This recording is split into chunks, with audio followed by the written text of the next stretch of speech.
Hello বন্ধুরা, তোমরা সবাই কেমন আছো? আমি তো খুব ভালো আছি। তো আজকেও চলে আসলাম তোমাদের সামনে ছোট্ট একটা ভিডিও নিয়ে। আমাদের নবদ্বীপে তো প্রচণ্ড ঠান্ডা। তোমাদের ওখানে কেমন ঠান্ডা অবশ্যই আমাকে জানিও।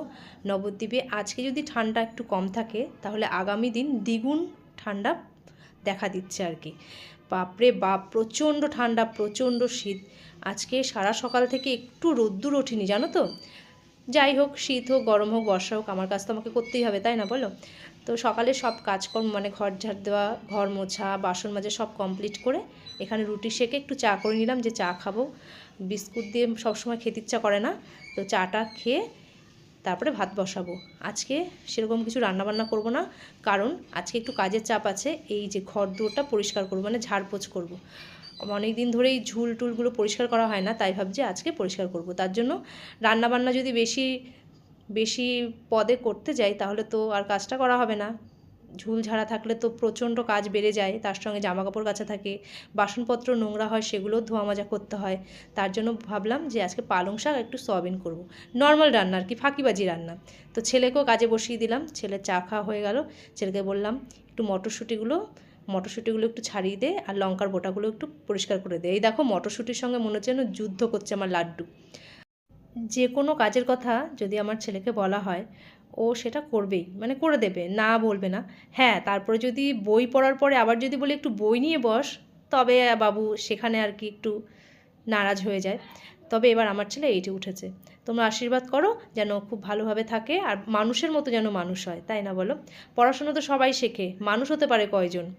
যাকে রান্নায় চলে আসলাম। এই যে সব সবজিগুলো তোমাদের দেখিয়ে নিলাম কী কী রান্না করব। আগেই তো বলেছি পালং শাক করব, আর কাঁচা লঙ্কা দিয়ে সয়াবিন করব।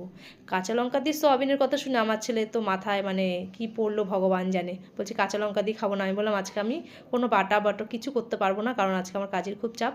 কোনো রকমের রান্নাটা করলাম। পালং শাকটা কিন্তু বন্ধুরা ভালোই হয়েছিল। সয়াবিনের তরকারিটা একদমই ভালো হয়নি, আমি নিজেই খেয়ে দেখেছিলাম। আর এখানে জামাকাপড় সব ভিজিয়ে দিলাম, আর টাইম কলে জল এসছে। টাইম কলে জল দেখে আমার মাথা খারাপ হয়ে গেছে যে কখন জামাকাপড় কাচবো। যেহেতু আমাদের কলের জলে মানে চাপ কলের জলে প্রচণ্ড পরিমাণে আয়রন থাকে, তাই যতটা পারি টাইম কলের জলে কাজবাজ সেরে নিই। এদিকে মাথায় খুব চাপ রয়েছে কত তাড়াতাড়ি রান্নাটা হবে, আর এদিকে ছেলে বলছে যে আমি কাঁচা লঙ্কা দিয়ে সয়াবিন খাবো না। কিন্তু আমিও তো সেই নাছোড় বাঁধা, আমি সেই কাঁচা লঙ্কা দিয়ে সয়াবিন করে নিলাম। আর জানো তো, এই পালং শাকের মধ্যে আমি কখনো বাটা মশলা কিছুই দিই না। একটু আদা ঘষে আর ফোড়নে দিই শুকনো লঙ্কা আর তেজপাতা, তাই দিয়ে আমি পালং শাকটা রান্না করি। এদিকে রান্নাটা সেরে আমি ছাদে চলে গেছিলাম, কারণ ছাদটা অনেক দিন ধরে পরিষ্কার করা হয় না।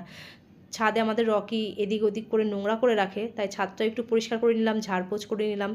আর এখানটা আমার আগে পুরনো একটা সিংহাসন ছিল, সেটাও একটু সরিয়ে নিলাম, এখানে ড্যাম পড়ে যাচ্ছিলো। ঝাড়পোছ করতে করতে আজকে আমার খুব কষ্ট হয়েছে। এবার এদিকে এসে বাসনগুলো মেজে আমি জামা কাপড় কেচে নেবো।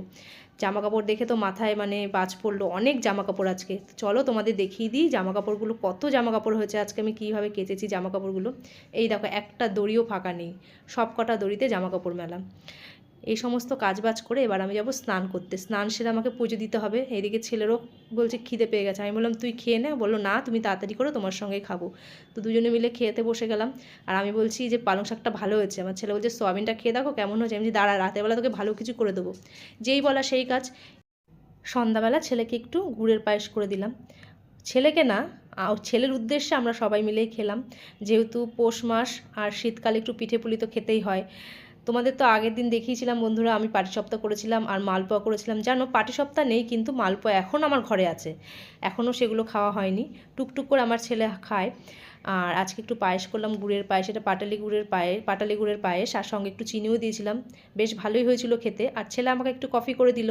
এই নিয়ে সন্ধ্যাবেলাটা জমে গেল। সকলে ভালো থেকো, টাটা।